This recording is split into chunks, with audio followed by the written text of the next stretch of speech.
Hi everyone, I'm Dr. Matea, and in this video, I'm going to talk about what to do for healing your lungs. I've been getting this question a lot from people in California because we've been dealing with the fires. So I'm going to give you 6 strategies on what to do to help your lungs.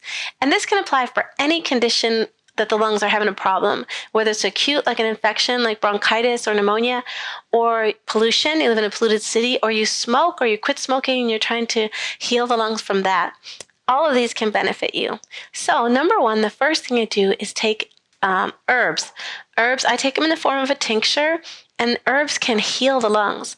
And so the herbs that we select are based on the properties. So you can see on the board here, we pick herbs that are expectorant. So if in the body's attempt to deal with acidity and toxins, we make mucus.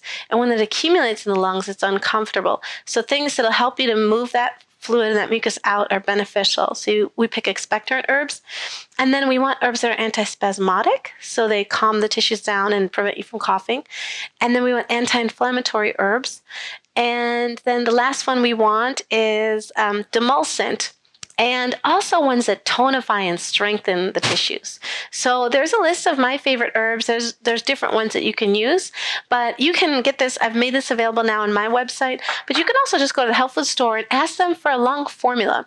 And usually they have herbs like lobelia, and mullein is very demulcent, which means soothing to the tissues. But I have people take herbs 2 to 4 times a day. And with the tincture, I'll have them take 30 to 60 drops. I'll do that for a month and then reevaluate and see how people do. And so that's the first step 1. The second step is making sure you hydrate with really good water. I talked to some people and they're just using the water from their refrigerator, like the filter there, which is very minimal filtration, which is really not good enough. I actually don't drink any type of tap water, whether you filter it or not. I only drink glass bottled from a spring, which is Mountain Valley. But you should be having at least a gallon a day. It should be 1 liter for every 30 pounds of body weight. So if you don't drink enough water, the lungs cannot do their job of flushing out the toxins. So that's really important. And then the next step is whenever you have dealing with pollution and stress, your body needs more nutrients. So you can increase your antioxidants through through supplements and diet. So here's the basic supplements and ones that I would add during a challenge like inhaling smoke.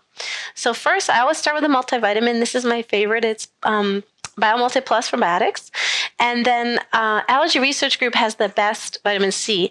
So you definitely want to increase your vitamin C. I have people take 1,000 milligrams with each meal. Now, some people have said to me they thought that was a lot. It's actually not. I have people do that in the winter anyway, just to prevent from getting a cold. And so it's not a problem. Your body will use what it needs and it'll just pee out the rest. But when you're under a stressful challenge, your body needs more and utilizes more. And then there's over 90 minerals and trace minerals the body needs on a daily basis. And I love this one because it has trace minerals in it. It's really easy to take. It's just a packet that you put in your water like this once a day. And I love this because a lot of people complain they don't want to take too many pills in a day. And this actually tastes good. So you can put 1 in your water. Lots of trace minerals in it. And then these are 2 that really help the lungs. This one is N-acetylcysteine. It helps clear mucus. It's a mucolytic agent. And then this one, bromelain and quercetin, that also helps clear mucus, and it helps the sinus as well, because many of us has had sinus problems. And then my friend, he made this amazing detox powder. He lives in Montana, and he's dealt with fires a lot and smoke inhalation as well. And it's put a lot of great things in it. It's a powder, and you can get it at matnd.com. It's really good. And then I always carry Rescue Remedy because it's not so much for the lungs, but more the stress and the shock of it, because I feel like people are still affected by it, what happened. What I notice is people are getting sick, but they're not recovering as fast. So I think it's lowered the immune system. So that helps deal with the emotional stress of the shock. And then when we work on diet, it's important to know that there are foods that worsen mucus, which will really stress the lungs, and there's foods that help clear mucus. So just really quickly, the foods that are really stressful for the lungs are mainly dairy products, cheese, ice cream, and milk. And so for a while, I tell people with any chest congestion to go off those foods for at least a month. And then the other foods that are really create mucus are fried foods, French fries, chips, anything greasy.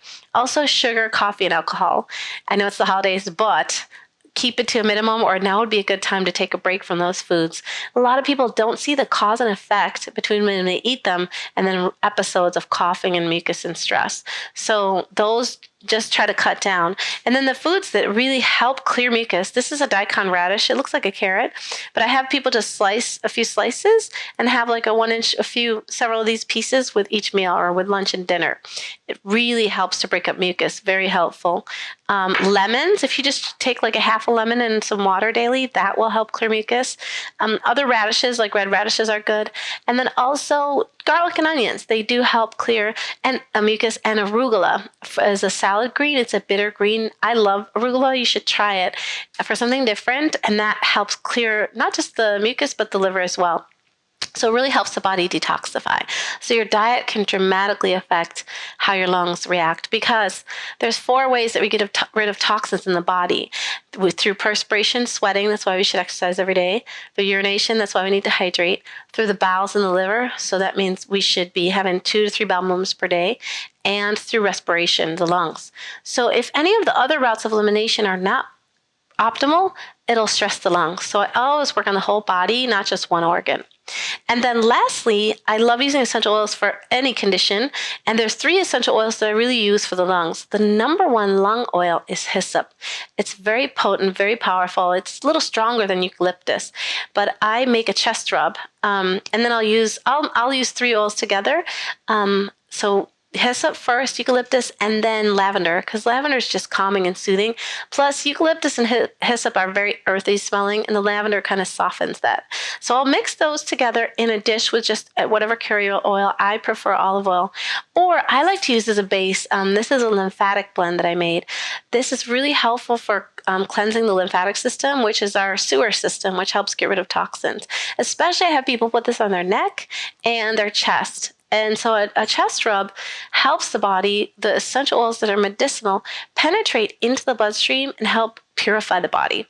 So you can use just plain olive oil, or this is a great base. It has over 15 oils in it, which help cleanse the body. So there's a lot you can do to help the lungs. And then if people are still struggling, I forgot my nebulizer.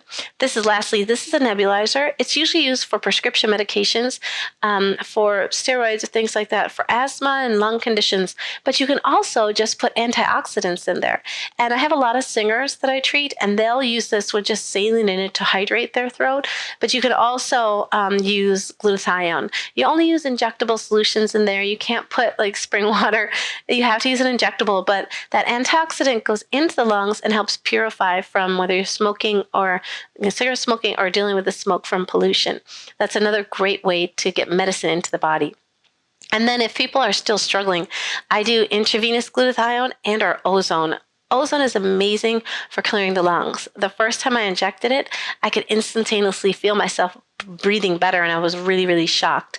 But these are the tools that you can do at home. There's a lot you can do. I hope you find this helpful, and send me a message if you have any questions about it, or send me any other questions you want me to answer. I'm happy to answer them on my weekly Q&A videos.